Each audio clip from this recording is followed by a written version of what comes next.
So, and this is a lesson to the world. I mean, even if you have the oil, it's sustainability is not only financial sustainability; it's also living in harmony with the environment.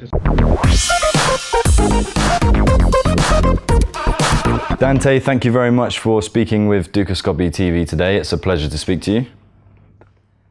And today we're going to look at a really interesting topic, something a lot of people won't have heard of before.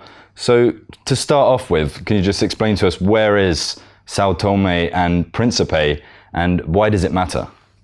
Right.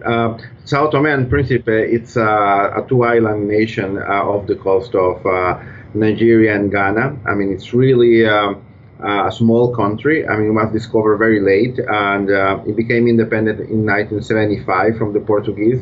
So it's a very young country. I mean, it's only 42 years old. So it's volcanic, volcanic islands, and so it's very isolated in the middle of the open ocean.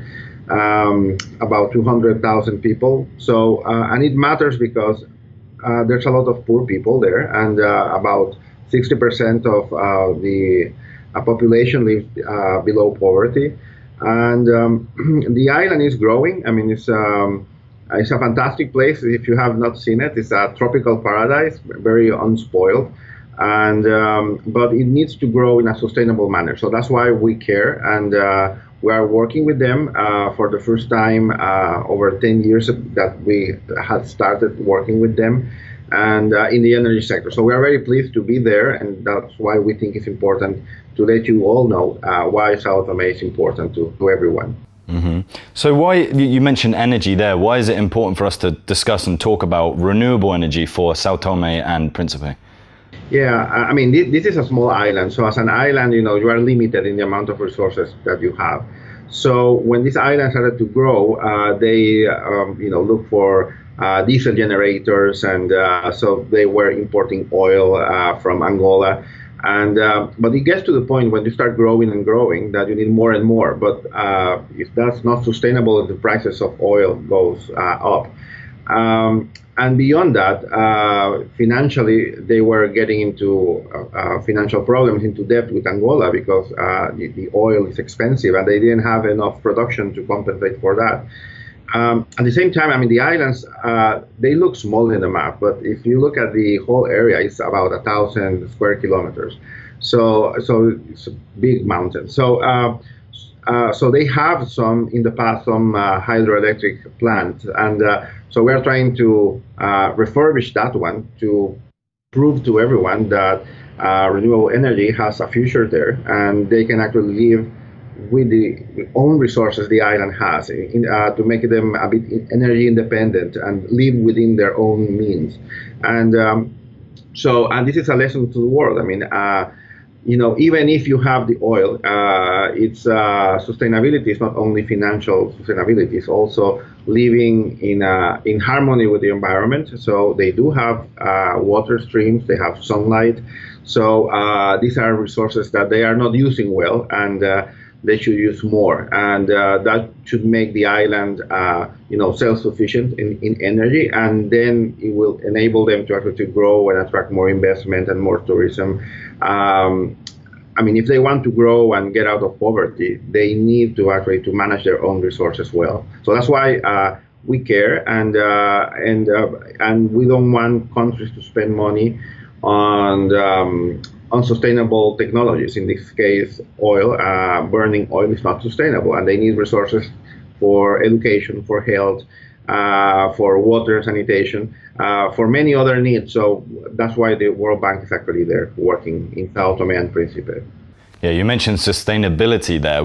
Are you positive on the outlook going forward overall? Yes, I mean, that's why we are there. We are working with the government because the island actually created a state-owned company called MI. So it manages water and electricity. And so the company has been, was small and it fit the needs 20 years ago. But nowadays the country has grown and they don't have enough resources to keep up. So just to give you an example, the meters, some of the meters are 17 years old.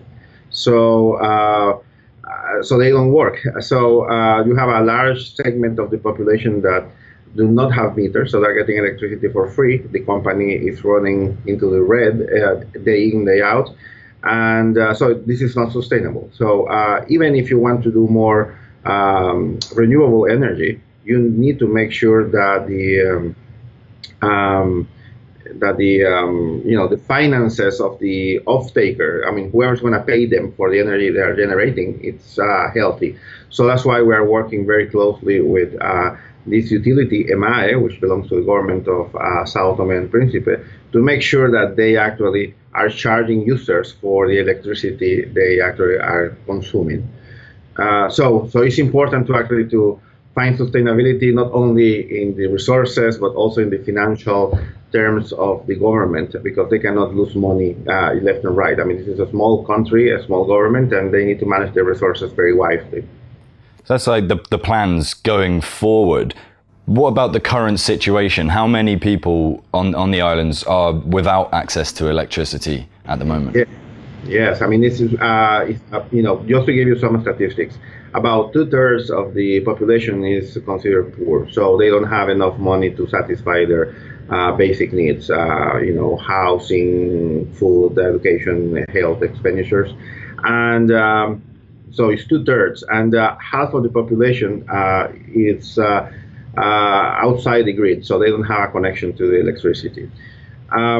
On top of that, I mean, you have electricity has a very positive effect in women, because if you don't have electricity, most of your energy needs are for cooking. So usually women are the ones who have to go into the forest and get firewood and bring it home and burn it for cooking. So this project actually is very important to the population to liberate women's time to actually to do other things more useful than collecting firewood, particularly the poor. We are doing, actually I should tell you this, we are doing a survey in São Tomé and Príncipe. It's called an energy survey. We want to know how people is cooking, how people is using energy, either legally or illegally. And where they are, just to help government figure out the best strategy. I mean, it's money is limited, and so whenever they're ready, they need to actually make plans on how to expand the network, how much energy, additional energy they need to supply this growing population. So yeah, I mean, it's right now the situation is that many people do not have service, do not have access to service. The situation is not as dire because as an island, they have access to the sea. So from the sea, you can actually get food, and the fish is just fantastic and huge. So in that sense, they are not as bad. But again, for sustainability, you really need to actually to get basic services made available to everyone. And with energy comes water, comes other services, but without energy you cannot have those. So that's why the current situation is not a good one, and we're working with the government to make plans, make a development plan on how to expand the network, how to expand the generation plans in a sustainable manner. Again, I want to repeat this because we don't want more fuel burning plants. We want renewable energy, it might be wind, solar, or don't know what else, and but we need to explore those in a organized manner. So that's where we are, and we have provided a grant for $16 million, and I invite companies from all over the world to bid for these contracts that are actually supported by the World Bank, and they have a chance to come to São Tomé and Príncipe. It's a fantastic place that I don't think many people know where it is. I mean, it's in the map at least, and once you go, you want to come back. Dante, thank you so much for speaking with Dukascopy TV. I wish you all the best of luck with your work going forward, and hopefully we can get a holiday over to São Tomé and Príncipe as soon as possible. All right, thank you, and thank you for the opportunity. And thank you for watching, and if you like this and would like to find out more, be sure to head over to dukascopy.tv.